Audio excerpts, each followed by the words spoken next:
Magandang araw sa lahat ng naririto ngayon.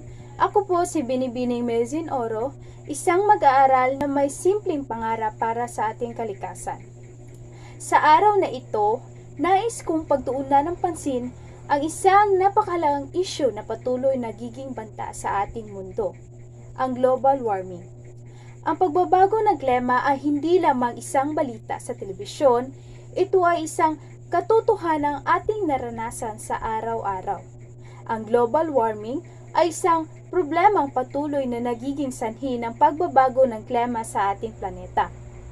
Ang pagtaas ng temperatura ng daigdig ay nagdudulot ng malawakang epekto sa kalikasan at sa buhay ng tao. Kaya naman, tungkulin nating lahat na magtulungan upang mapigilan ang paglawak ng global warming.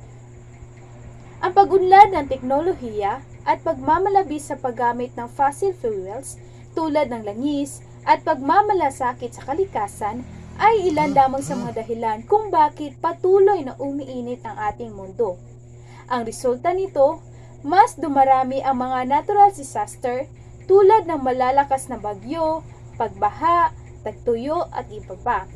Bawat halaman at hayop ay naaapektuhan din ng problema ito dahil sa pagkawala ng kanilang natural na habitat. Kailangan nating magkaroon ng agarang aksyon upang mapigilan ang pagtaas ng temperatura ng daigdig. Isa sa mga paraan ay pagbabawas sa paggamit ng fossil fuels at pagtuklas ng iba't ibang paraan sa paggawa ng enerhiya na hindi makakasama sa kalikasan. Mahalaga rin ang pagtutok sa pagsasaayos ng polusyon at ang pagtulong sa rehabilitate sa mga lugar na pinsala ng global warming. Hindi natin maaring ipagwalang bahala ang epekto ng global warming sa ating kalikasan at sa ating sarili. Kailangan nating gawin ang ating bahagi sa pagtulong upang mapigilan ang pagtuloy na pagtaas ng temperatura ng daigdig. Mahalaga rin na tayo ay maging responsable at itaguyod ang kamalayan sa kalagahan ng pag-alaga sa ating planeta. Sa pamamagitan ng sama-sama at tuloy na pagkilos, maaring magtagumpay sa paglaban sa global warming. Naway maging inspirasyon tayo sa bawat isa upang magtulungan sa pagsalba ng ating planeta para sa susunod na henerasyon.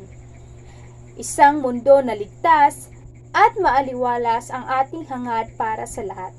Maraming salamat at magandang araw sa inyong lahat.